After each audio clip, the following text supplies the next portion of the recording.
Good evening, everyone. This is Christian Karasevich, the founder of Social Chefs, and I've got my buddy, my co-host, Mr. Vincent Orlek, joining us today on this week's 23rd episode, I think, of Blab. And we've got a lot of great topics we want to share with you today about social media marketing. There's just so much social media news this week; it's unbelievable. Just when we thought we had the whole list together. We had a whole bunch of other topics come back up. So I wanted to welcome everyone. My name is Christian, as I mentioned. Put a couple of links into the chat window for you. Sorry, they're actually already in there. I'm gonna put those in earlier. I put one to the Social Chefs Twitter handle. I put one to Vincent, myself. And if you want to tweet us anything, you can use hashtag social chatter. But basically, what we're going to do is we're going to bring you the hottest topics in social media news this week, and also give you three tools that you can use to help grow your business. These might be apps, they might be full-blown applications, and so forth. So, Vincent, how you doing today?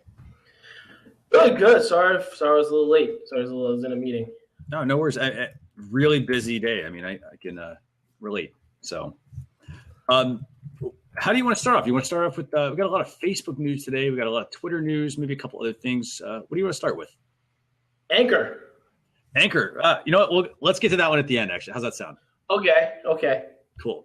Yeah, because I think that'll be a good discussion. We'll put that in the tools section today. So let's kick it off with a little Facebook instant articles. What do you think? What do I think about instant articles? Well, being opened up to everyone. Yeah, let's start off with that one. What are your thoughts on that? I'm thrilled. So go ahead. Let's give listeners let's give them some background. Like, what are instant articles? I mean, I think we've talked about them before, but what are they? What are they exactly? It was before this. It was primarily for they kind of only had it available to some of the major publishers, mm-hmm. Right? So I think Huffington Post was in there, maybe the New York Times. I forget who the original few members of the list were, but it was only a select few that they gave this ability to. Mm-hmm. Kind of like how Mentions is only available for certain celebrities. Right. This was only available for certain publishers. Mm-hmm. And there were some advantages to it with the speed of how things loaded and that sort of a thing. And now that it's being opened up to everyone, I mean, I don't know. I think whenever they open up a service to everyone, whenever Facebook does that, it's generally a positive. Like, it's funny because with Facebook Live video, so many people having it now, I really don't see a lot of Facebook Live videos aside from kind of top people, celebrities, mm-hmm. Right? Even marketers, like the Scobles and Robert Scoble and Gary Vaynerchuk.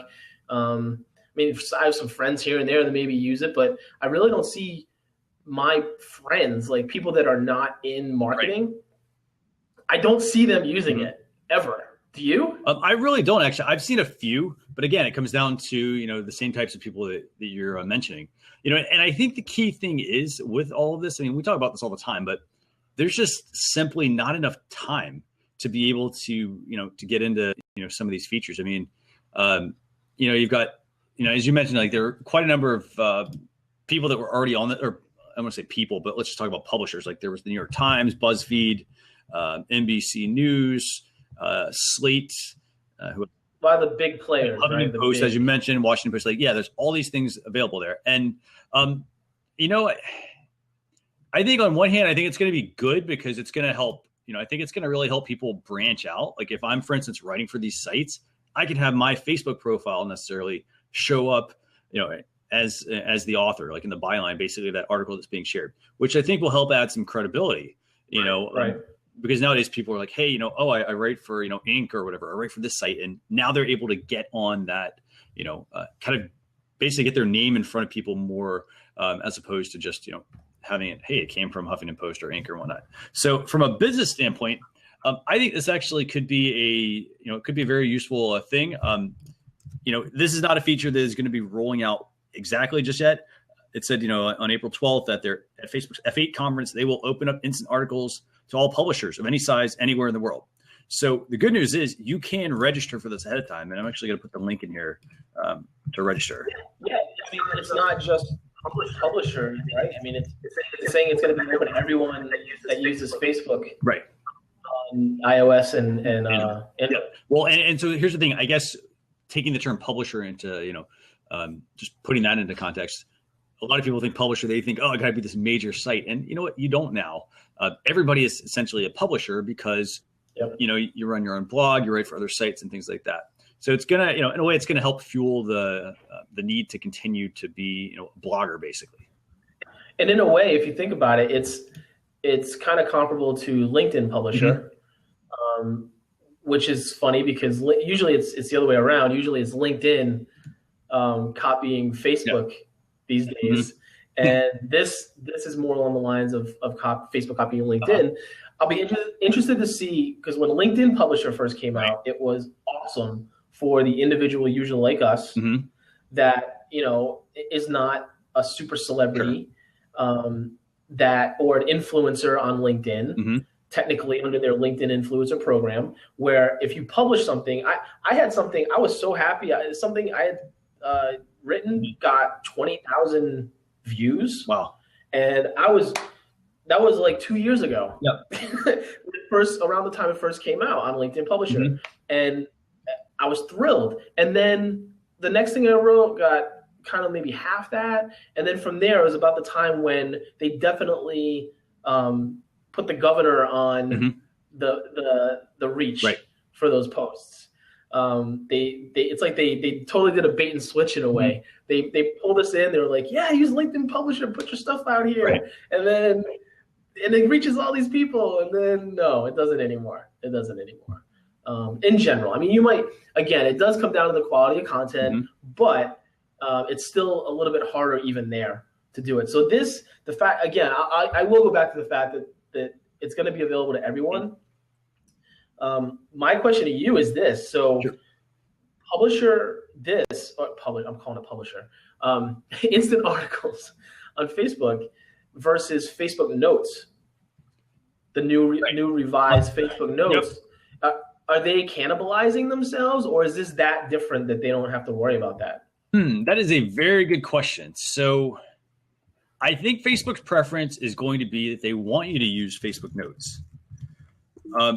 My guess is I think they're actually going to make instant articles. I think they're going to probably tie this in as a way to keep people on the site.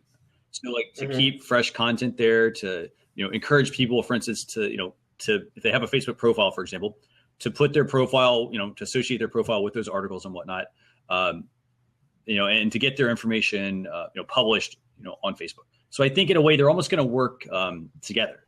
I think that Facebook Notes, honestly, I think Facebook Notes are definitely going to be a tool that you want to stick with, if you're not already using that. But I think that, right now, I think that they are going to they'll use it as like a way to keep people, I think, on the site more. Yeah.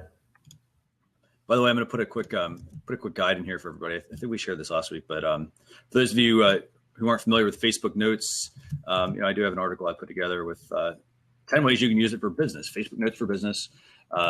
So if you're new to this, feel free to check that out. There's also a tutorial to show you how to set up Facebook Notes if you don't already have it on your Facebook page. But I see them basically being used together. By the way, so if anybody watching, if you have any thoughts on this, if you think Facebook Notes or Facebook Instant Articles are going to be more important, put those in the chat window for us, or put /Q and we'll answer your questions on those.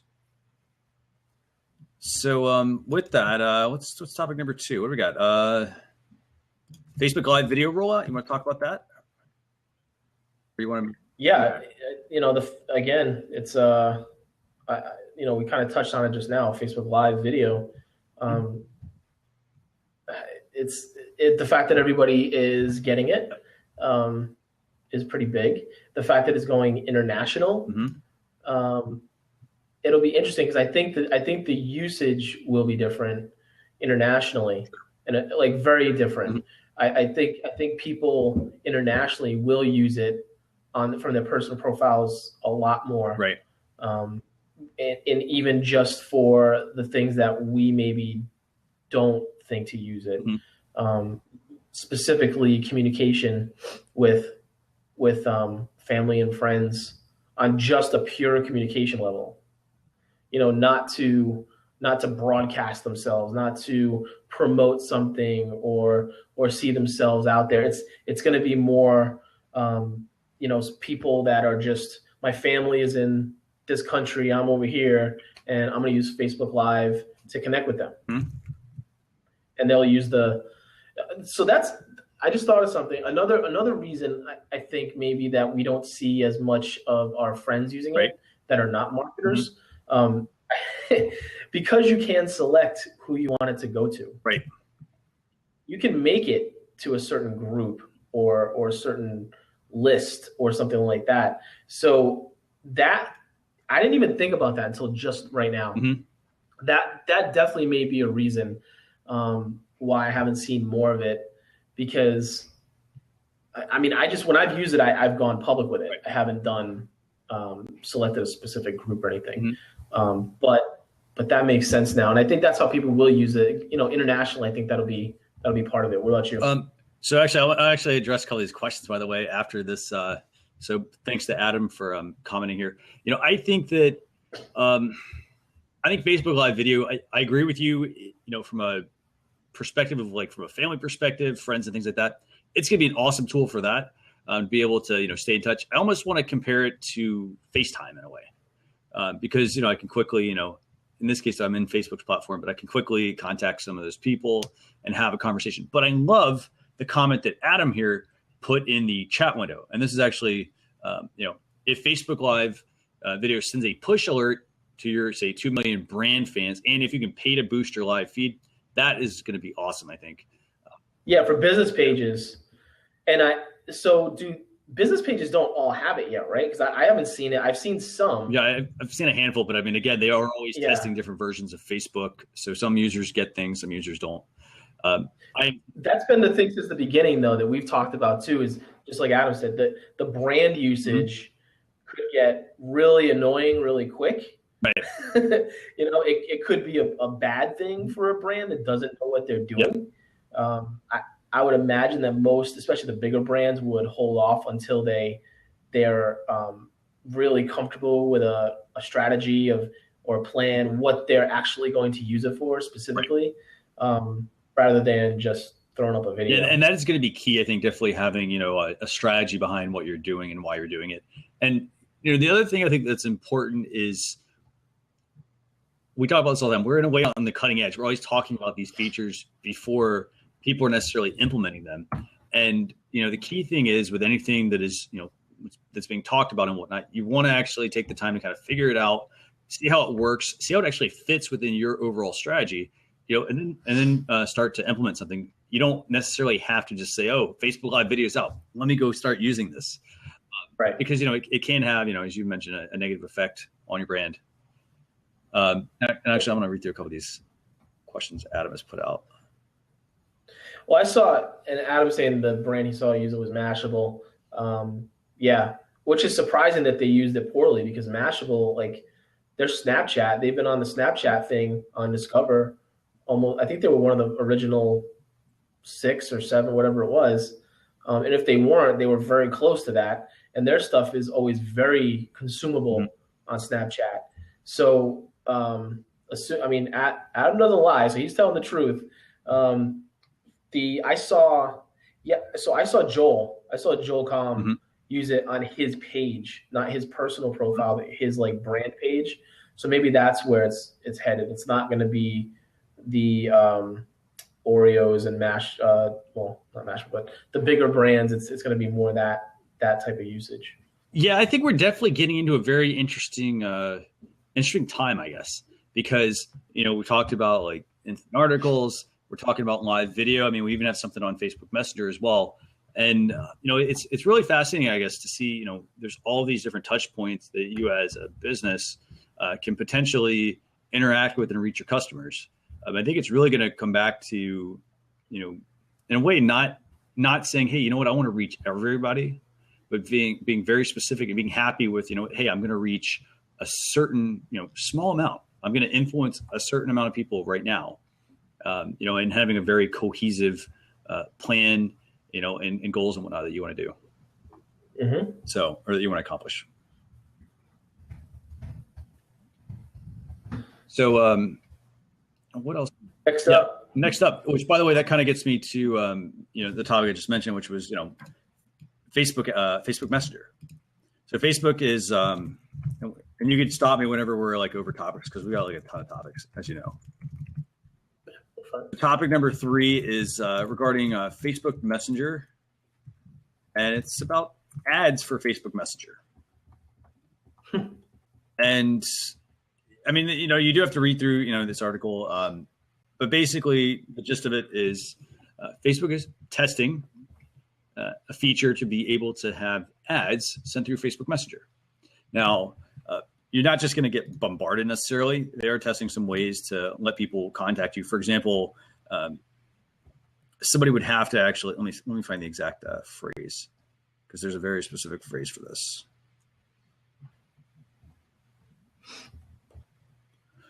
Okay, so the only way that somebody would be able to contact you for your Facebook page would be only those who have voluntarily chatted with a business can be sent ads.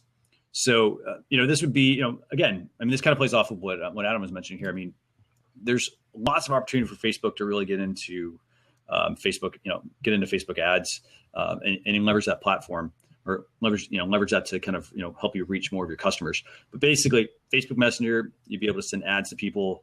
I don't know. How do you feel about this? Do you like the idea of it? Well, I know it's all like hearsay right now, but yeah, but the thing that came to my mind when I heard that was the fact that you can only, as a brand, you can push some sort of ad to someone that's already contacted you. Mm-hmm. Right? I mean, that's how it's going to work, they're saying, right? Yeah. It would be Who contacts a brand and why? It's typically not to say, hey, you guys are doing awesome. We love what you're doing. We love your product. It's, you guys suck. You messed up my order. You did this and that wrong. And so if the brand, if they're not good at customer service, then they're going to try to push out some sort of advertisement to people that has contacted them in a negative light. That will happen. There's no question in my mind that will happen, because brands are not smart for the majority of the time. For most brands, there's a lot of smart brands, but there's the majority of brands don't know what they're doing with like this meta stuff like this, with pushing ads through Facebook Messenger, right? I can totally see, the story on Marketing Land or Social Times about, well, such and such company responded to this like customer service issue with an automated ad, and it could just like turn into such a nightmare for some companies. So actually, this, if you kind of like start to kind of piece all these, put all these pieces together, actually. So if you think about it, Facebook had, I think we talked about this a while back, actually. Facebook had a feature where they were testing it, where if I'm a business, I would be able to use Messenger to have somebody contact me and get like pricing, for instance, if I'm like a plumber or something like that, right? So I'm just kind of putting all these things in the context. So that's one way that I could see like the Messenger piece maybe possibly tying in. I think it actually would be pretty neat if I posed this question the other day, actually. I think it would be neat if I'm a business, and if somebody has contacted me, maybe love to see like Messenger have a better direct tie-in to pages. Instead of just like, let me go over to my Facebook page and let me go to this page and send a message to them, right? If I could just do it all right from the Messenger app, or right from, Messenger within Facebook without having to, move around so much. I would love to see kind of those kinds of things. And then I'd love to see the ability to, to basically, if I've been contacted by a brand, if I'm having a conversation with them, it'd be really cool to use some of that, how you can tag people as a page when they message you. Mm-hmm. It would be awesome to then be able to, and I'm wondering if this might be a tie-in, to tie some of those tags in to where now when somebody messages me, I could maybe have a specific ad that targets them based on a tag that I put in there. So that way, like, almost completing that picture. And then maybe that's an ad that says, hey, this person's interested in this particular type of product. So maybe I have like I don't know, who knows, a banner or something at the top that, advertises some sort of product or some sort of offer or whatever that I might be interested in. So it's interesting to see try to imagine like what an ad in Messenger would look like. I mean, they're saying an ad, but that's a very general term. Right. It could look like or contain anything. Like, I wonder what the actual UX, the format of it would be. Like, would it be just like an image? Would it be that the brand can insert? Would it be, would they kind of keep it beholden to the current Facebook ad requirements, like the whole 20% text thing? Yeah, I mean, it's just the fact that it's hearsay or it's just like a rumor right now. I mean, I can't imagine that they won't try to find a way to monetize 800 million monthly users on their platform in a separate place that's much more personal than even your newsfeed or groups or anything like that. And the fact that there's people that I don't know how many, but there are people that use Facebook Messenger that don't have Facebook now because they made that available. And I guarantee it's probably more international again, but there's people that do that. I use Facebook Messenger a ton, and I don't know. It's really going to depend on what the ads are like. That'll actually be totally what the and you get me thinking here. So like if I'm just thinking of like Twitter, for example, like I'm not logged into Twitter and I can go over, and I can like Twitter was trying to kind of show more stories and things like that. Yeah. I'm just wondering if Facebook, for all those people that aren't on Facebook, but hey, they're on Messenger, it would be pretty neat to be able to have some sort of ads. I'm sure most of those ads will be, Facebook advertising to the customer to try to get them to, to sign up and become, essentially a user. But, I could see that, maybe they would open that, for instance, to some big brands. Remember how you used to have like, ads when you log out of Facebook? You would see. Yeah, exactly. Yeah. Sony owned that one forever, right? The movie poster type or movie like cover photo type size thing, and they would have. I remember those all the time. Even though I think sometimes I would just log out just to see what it was at that time, what the ad would be. Right, absolutely. But yeah, those were not cheap. I don't think those were not cheap, and everybody couldn't get those. No, absolutely. I mean, but yeah, I'm thinking like, I'm sure you'll probably see like major brands if this happens to, come to fruition. So this is, I'm sort of excited about it because I like the direction that Facebook's moving with everything. All these little pieces, I think they have, a lot of potential, and maybe, just maybe, all the stuff we're talking about will somehow get pieced together in a very seamless and cohesive way. So. Yeah, I think it totally depends on what it would look like. I mean, it could go bad fast. Absolutely. So what's next? What do we got next? Let's see. So does the Twitter customer service? We haven't quite gotten to that one actually. I've actually got some Facebook, a little more Facebook here. Facebook video metrics. Oh yeah. By the way, yeah. I mean, by the way, Adam. I mean, you talked about being able to retarget via Facebook conversation pixel or something. Who knows how they're going to do it, but I like the direction things are heading. Okay, so we've got some Facebook video metrics for pages. This is pretty good news. Have you had a chance to check this out? Yeah, I mean, any updates to the analytics to make them better is always good. We do the brand I manage. We post a lot of native Facebook video, and anything that helps my job is welcomed for sure. I've checked this out. I think that from a video metric standpoint, I think that they have to come up with. Actually, there are a couple that are actually really fascinating here, but I think that they do have to kind of keep pace with what YouTube is doing. Minutes viewed. I think that is really important to show somebody, because if I am, if I'm a brand, I'm a if it's my business or if it's myself or whatever, it doesn't matter. But if I'm putting up videos, I need to be looking at those metrics. I need to be looking at how many minutes people are viewing, because if I'm spending time creating, say, a 10-minute video or a 25-minute video, or, sorry, I might have gotten the numbers wrong, but if I'm creating a really long video and people are, cutting out 2 minutes in, maybe I need to, not spend so much time on that video. So I think that is really important. As Adam said, more video metrics. Yes, absolutely. The other feature, I think, unique viewers is pretty good. That's not really new. So we got 10-second views. That's actually pretty good. A number of times the video was viewed to 10 seconds. If the video is shorter than 10 seconds, the metric refers to the number of times people viewed at least 97% of the video. That's actually a lot to remember there.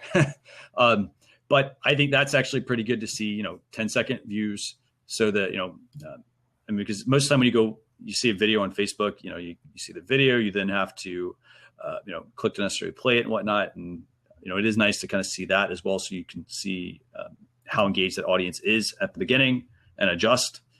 And then there's also it's actually kind of neat, sound on versus sound off, a breakdown between views with sound and views without sound.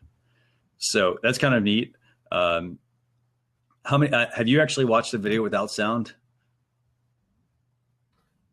Well, I mean, if it starts to autoplay, yeah. It's typically doesn't have sound.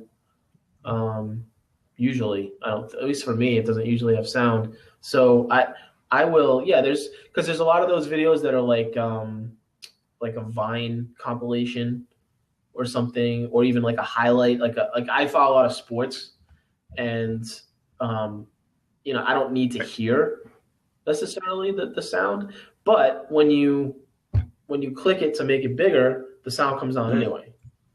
So however they're measuring that, what counts and what doesn't.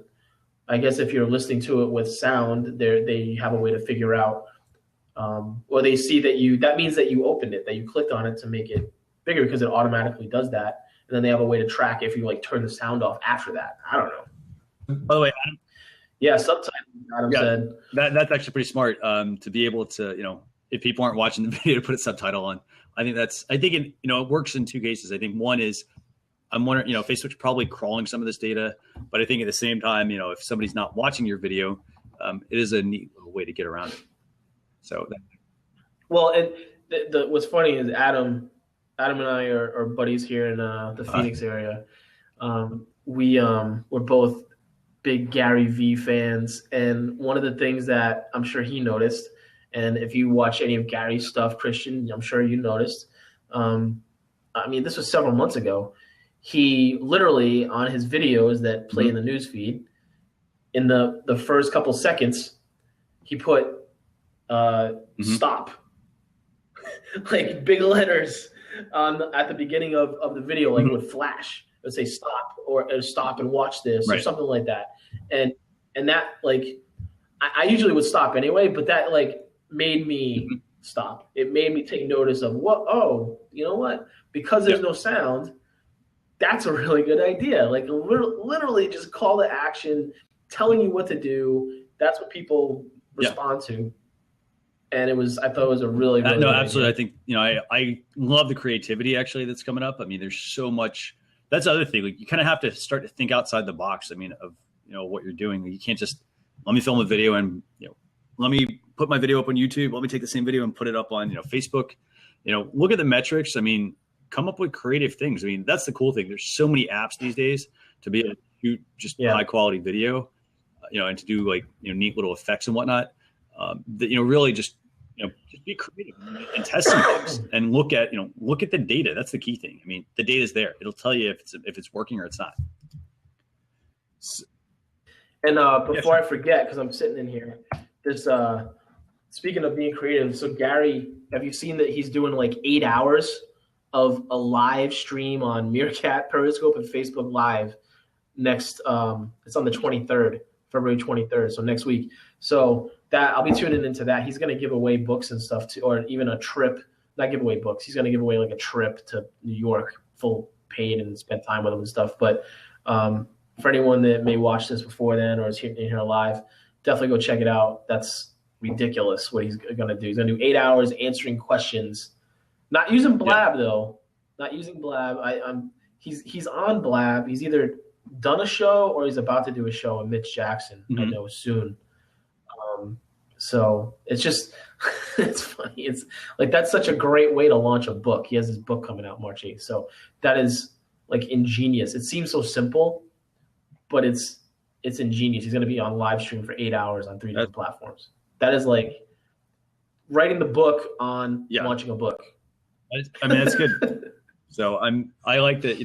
By the way, thanks for putting that link in the chat window there for everybody that wants to check it out. Yeah. So what else do we have? Okay, enough about Facebook for right now. We talked about a ton of those. Let's see, which one do you want to do? Do you want to do Twitter search or do you want to do Twitter customer service? Which one? The customer service, I think, is. I know for me, I've checked it out. That's kind of cool to check out. Okay, so we're going to talk a little bit about Twitter customer service. Put a little link in here for everybody. This is something new. Highly recommend checking it out. Let's see. Okay, so Twitter customer service. So do you want to introduce this one to the audience? Yeah, so Twitter is, again, for brands. I don't know if, I guess this is how they had to do it, at least at the start. But basically, if you're a brand, you take a link and you now have a way to, in a tweet natively, allow people to send you a direct message from the tweet. And typically it's the idea that it's going to be used for customer service. It's not that it's limited to that. They're branding it as that. And I've seen people like Jay Bear talking about it as a customer service tool. But it's kind of like how whatever your imagination can think of, your creativity, because I mean, I haven't really thought about other uses, but there's got to be other uses for it to send a message directly. So can you maybe it's even something like a contest or something. So can you do a favor? Can you explain kind of how the first thing works? So like, yeah. So I mean, I know there's a link that they can go, check this out one up, but yeah, it's a. So you're talking about the which part? Let's talk about the direct message part. So option one is simple way to start a direct message. So you want to have so with you not well, right. Okay, so okay, why don't you talk about, because I thought I was talking about the link. Okay, well, I'm actually looking at their animated their GIF that they have over on their on their article, but basically a simple way to start a direct message. If you're having customers, if you want to have a direct message with a customer, typically you have a whole bunch of tweets, and then you have to go to the direct message channel, right? And you have to be following all that kind of stuff. Yeah. So now, I think these are actually the same thing. So a business can now add a deep link to their tweets that automatically display a call to action button. Yeah. So but the link is like, it's a little complicated, to be honest. It's so the link, you go in that article. I did it, and it's like when you first do it, then you have to keep it. The link, like you have to keep the link somewhere that you can just copy and paste it. If you're managing a brand like we do, and if you're managing multiple brands, that's different too, because it's different numeric account IDs for each Twitter account. So basically, how it works is if you're a brand, you want to allow someone to send you a direct message from the tweet itself. As the brand, when you put the tweet out, you can put a tweet out. You can reply to someone, mention them, whatever. But there's a specific link that you have to copy and paste into the tweet that, from what I saw, it doesn't count really against your characters. But the link has to end in the numeric account ID for that Twitter account. So what I did was I took it and I got the numeric account ID. I created that link for that one account, and then I put it into Bitly. You can put it into whatever Google shortener or whatever you use to shorten the link.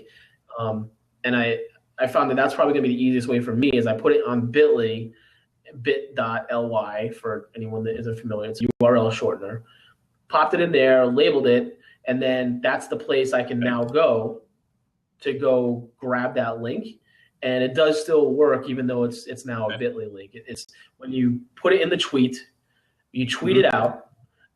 The tweet that goes out will now have a little button that someone can press to send you, the brand, a direct message. Awesome. So basically, the bottom line is, if you put that link in if somebody sent you let's say you were an airline, and somebody said, "Hey, I've had a really bad experience," you could then reply to their tweet basically you're replying to somebody's tweet, putting your link in there, and then somebody's going to tap on that. It's going to take them directly to direct message versus having them say, "Oh, hey, please send me a direct message," and go through that whole spiel, right? Absolutely. Right. Or reply like in a thread on Twitter with mentions going back and forth. So definitely ideal for customer service. Don't get me wrong. It's perfect for that, because now the idea is that brands can take it offline. Right. Really. That's what they're hoping to do, I think. We'll see if it works. I think people will use it, but some of the smarter people that complain on Twitter may realize that they're going offline and they're trying to keep it public. Mm-hmm. So we'll see. We'll see what happens. How do you go? So can you tell viewers, how do they go about getting their URL? Well, I literally had to Google it. I had to Google how to get the URL, not the URL, the numeric account ID. The URL was, I just went through that article. Okay. To be honest, the article, the link was in the article, and then you have to add the account ID at the end. Okay. Awesome. Very awesome. Yeah, it looks like it's fairly easy, actually. It is. It's just knowing, like, okay, I have to go here first, and then here, and then I have to save the link somewhere that I can have easy access to it whenever I need it, and label it, put in a spreadsheet. Whatever. I'm sure people will do that. Very cool. Yeah, very good feature, actually. So the second piece is obviously the customer feedback section, and I don't have this yet. I know that it's still being rolled out. I don't have it yet either. Basically, let's see what this is. So if you have tweet, somebody sends you, just looking at what's here, actually. Looks like you can basically collect feedback. So in a way, you can almost get reviews almost from people on Twitter. So have you had a chance to look at that at all? I don't have, I don't have it that I saw. Yeah, I didn't have it either. I'm kind of trying to understand their GIF. I see that, you can put in a tweet, and then it looks like you could submit feedback. But yeah, so the other piece is Twitter's rolling out a customer feedback piece. It's not rolling out to everyone yet, just to select brands over the next few weeks. But I got to say, well, there's a survey in it too. There's a survey in it too, and it looks like that would be this would be really valuable. Because it's feedback from them. It's not just them complaining. It's not just them giving a number. It is other feedback that they can put in. Yeah, the part that I'm trying to understand, I'm looking at this. How do they go about adding that feedback or adding the comment to have somebody leave feedback? Is it another URL that they're going to have to remember? Yeah, that's the part I can't quite see here, because it's I see the feedback, I see the request for a comment, the ability to send that directly to the person. No, it's like you said, it says that not everyone has it yet. It's rolling out, and you can, let's see. So it's in the ecosystem of customer service solutions. Yes. Well, okay. So, bottom line is 2 new features from Twitter. We've got direct message links. That's going to be really awesome. It's one less step you got to do, and then it also cuts down on a lot of that back and forth chatter that you've got going on. And then you've also got the feedback section, customer feedback. So you can, if you've got customer service, you'll be able to at some point, hopefully, collect feedback and whatnot from people. So, the feedback thing, Christian, you know what it is? You're going to have to be using Twitter through one of their partners like Falcon Social or Hootsuite or Sprout Social or Salesforce. Mm-hmm. Sprinkler. So it's through a partner to get that functionality. So not everybody. It'll technically be available to everybody if they use one of these partners. So with that, let's switch to a more fun topic here. I think what is this the last topic we got for today? I think The gifts? yes. Yes. Okay, yeah, and we've got a bunch more for next week as well. So This was pretty straightforward. Twitter gift search. You and I have talked about this a lot. It's very funny. It seems that every time we talk about something that's going to get rolled out potentially, it then gets rolled out the week after. That's awesome. I know. We're on it. Twitter gift search. You basically will be, this was a rumor a few weeks ago. You'll be able to basically add animated GIFs to your tweets. Very simple. Yeah. Not much more to it than that. They totally stole it. They needed it. They needed Peach to show them the way, apparently. Because, is it just coincidental that shortly after Peach rolls out and has GIFs natively in their app that you can put in the messaging, that all of a sudden Twitter now has it? It's kind of funny because it's almost like they see it and they're like, oh, hey, I don't know if that'll be useful, but that's easy to implement or something like that. Oh, great. Well, let's throw this in, the kitchen sink. So, because they implemented the ability to put a GIF in a tweet a while ago. I mean, it was a while ago. So for them not to really think about or realize here's how we can do it natively is weird. Unless there was some sort of hang up with, because it looks like it's through Giphy, right? It's still through Giphy. So there's some sort of, what's the other one? It's like Rife. Let me see. But Giphy now is the one that works with Facebook Messenger, with Facebook and Twitter. I'm actually surprised no one has attempted to buy them out yet, because they got their hands in everything. They're working with Facebook, they're working with Twitter. I mean, that's really awesome news. Well, maybe I haven't heard any news about it, but maybe they decided not to. Yeah, because GIFs, they're so huge. Every Twitter chat I'm in, there's GIFs. Yeah, it's really interesting. But yeah, so they're working with Jiffy and Rifsy. Sounds like cartoon characters or something. But I love it. I mean, for me, it's it's one of those that we always talk about. It's a nice little add-on. Nothing groundbreaking, but certainly for UX, it's way better. I don't have to. I had the Giphy app on my phone. Mm-hmm. Primarily, I used it for Twitter because I already have I forget what keyboard it is for GIFs in my phone, not an app but a keyboard. So it's all fun, goofy stuff, but it takes away a few steps for the user, which is great. And I do think that you're going to see even more GIFs somehow on Twitter, which is, I don't know, some people are annoyed by them. I don't get that. Why are you on Twitter? If you're annoyed by GIFs, you don't belong on Twitter. You don't belong on social media if you're annoyed by GIFs. So I actually really like I liked what the NBA did with their GIFs the other day.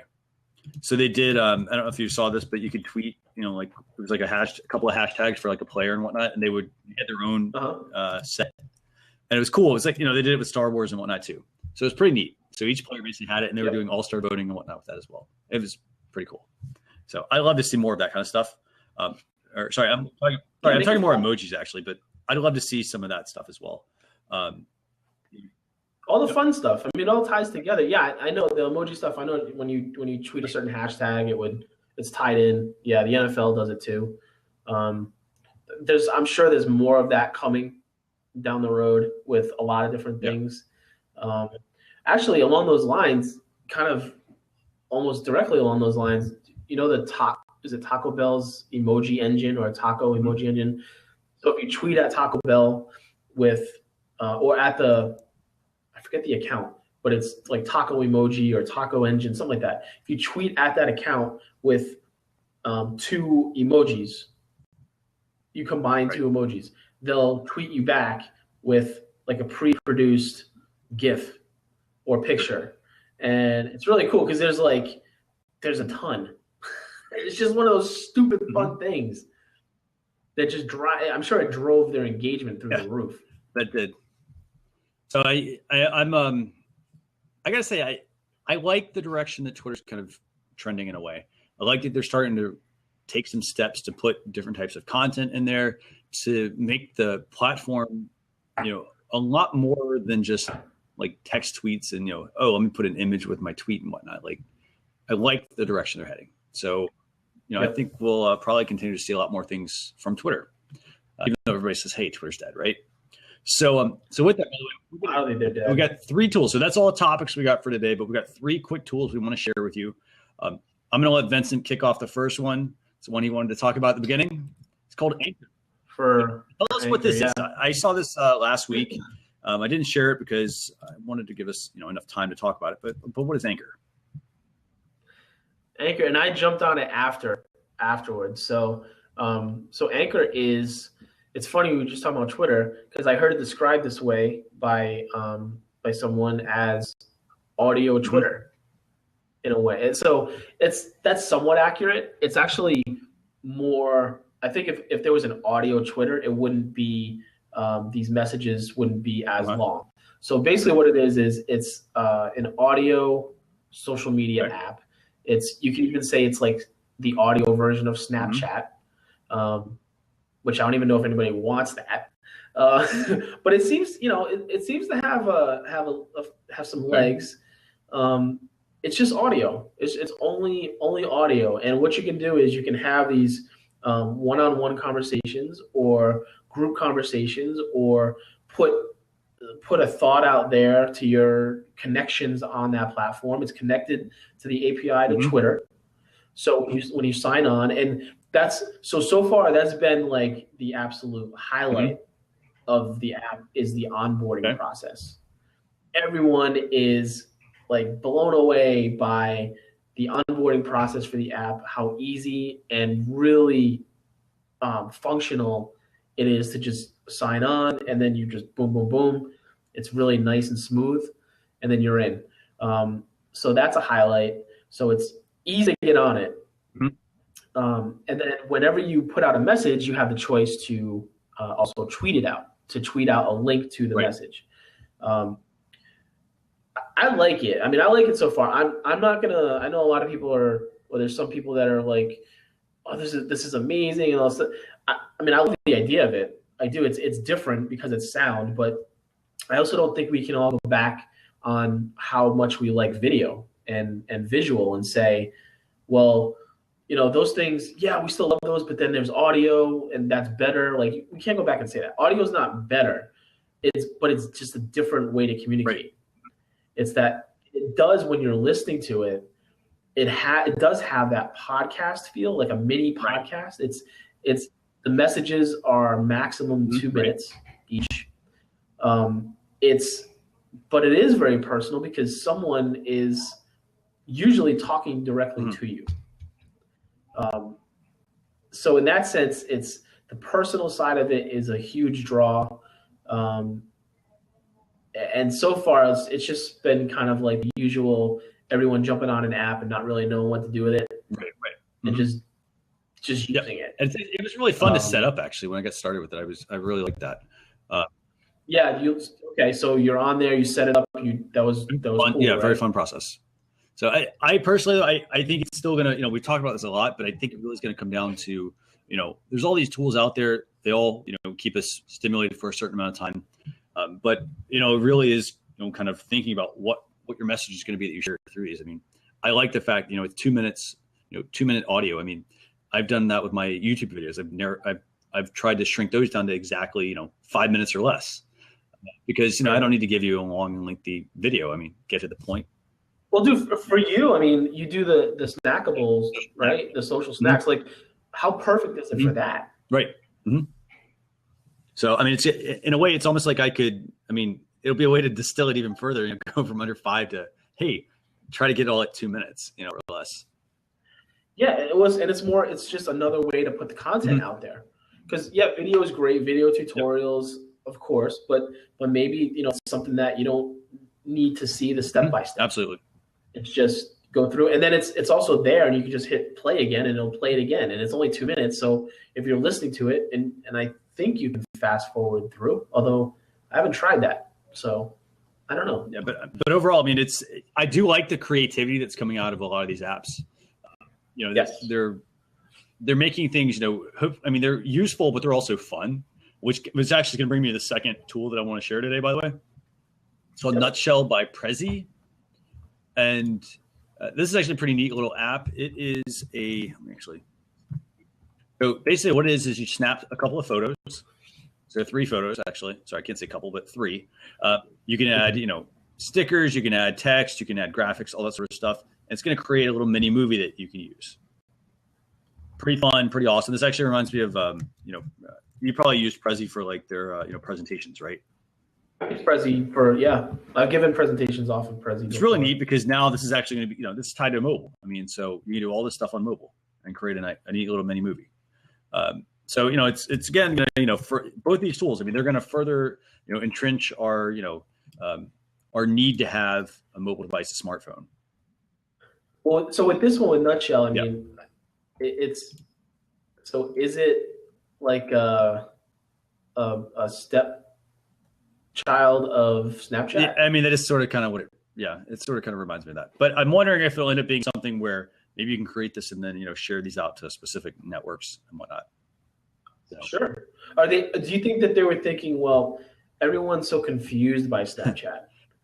Can we make something that's even simpler? Are they going maybe for that, potentially that audience that's not the millennials, but is a little bit older, but is not on Snapchat? It could be. Yet? It could also be that maybe they did it because they said, hey, let's make one for adults or something. For the grown and sexy crowd. They know how to download an app or whatever, so let's get them one of those instead. So, but yeah, so overall, I mean, it's very, we got 2 really awesome tools there. And so the last tool, by the way, is, it's called Encrypto. It's a free tool. It's for PC, it's for Mac, and I bring this up because a lot of times people, we just take files and we just send them to people, right? And it could be sensitive information or whatever. And we don't really know who's, viewing that and whatnot. So this is a free tool. As I mentioned, it's for PC, it's for Mac. You basically just encrypt your files. A lot of times when you send, by the way, the other thing is a lot of times when you go to send files to people and you put a crazy password on or something like that, people sometimes have a hard time viewing them depending on the system they're on. Fortunately, this tool actually will work on, it'll actually work on PC and Mac. No issues whatsoever with, opening files that have been encrypted, no warnings or any of that kind of stuff like, you get to the end and it's like, hey, you couldn't open file or something. So neat little app. As I mentioned, it's free, works on PC, works on Mac. So I would recommend checking this out. If you're somebody that, sends a lot of files to coworkers or clients or, people sending you, they want passwords and whatever else. If you're a business owner and whatnot. So with that, by the way, I don't have anything else for today, actually. Do you? I do not. So with that, I'm gonna wrap things up. We had a really great audience today. A lot of good conversation going on. So for those of you who want to join next week's Blab, by the way, here's a link to next week's show. And then lastly, if you want to get on our email list, you can text Social Chatter to 33444. Social Chatter is, the name of basically the show. It's basically anything over, basically it's a longer conversation, discussion, etc. You can text Social Chatter to 33444. That'll put you on our email list.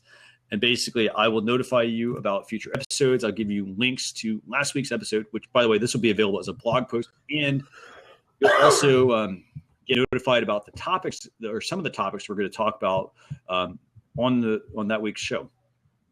So with that, by the way, do you have anything else you want to say to everyone? I don't. That was a ton. That was a ton of stuff. Yeah. And by the way, we did really good today. I mean, an hour. I mean, that's I started a little late. Yeah, but we covered a lot of ground. I mean, in an hour. So I want to thank everyone, for joining us on Social Chatter. My name is Christian Karasevich. Feel free to check out, my website. It's socialchefs.com/blog. Basically, we put together social media training and whatnot, training courses, tutorials and whatnot, free and paid, to help basically teach you the ins and outs of social media marketing. And Vincent, by the way, Buzz Hustle, thank you very much. And we're looking forward to seeing you next week as well. So with that, I want to say thanks. Vincent, any parting thoughts? No, thanks to Sarah and for subscribing and stumbling upon us. That's always a good thing. Other than that, I think we covered a ton of stuff, and every week it seems like it's more and more, which is good. Yep, absolutely. So thank you, everybody. Have a great evening, and we'll have a replay up shortly. See you guys later.